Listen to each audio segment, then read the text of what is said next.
Wi-Fi calling allows your iPhone to make and receive phone calls through a Wi-Fi connection when your cellular signal is weak.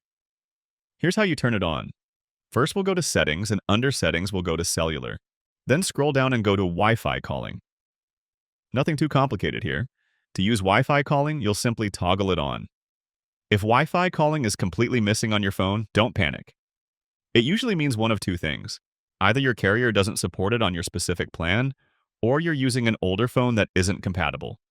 If you're on a major network like Verizon or T-Mobile and don't see it, a quick call to their support team can usually get it provisioned or turned on for your account for free. Below the Wi-Fi calling toggle, you'll see a button for emergency address. This is required by law in the US. Normally, when you call emergency services, first responders can see your location based on the cell towers your phone is connecting to.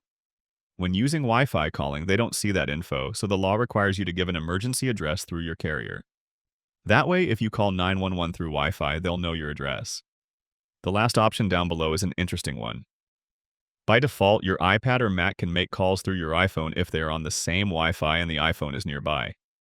But if you toggle on this option, and if your carrier supports it, this allows your other devices to make and receive phone calls, even if your iPhone is turned off or it's physically nowhere near your other devices. One caveat is that you'll need to enable calls on your other devices as well. I have a separate video showing how to make and receive calls on your iPad, for example, and I'll link that in the description if you're interested. One more thing.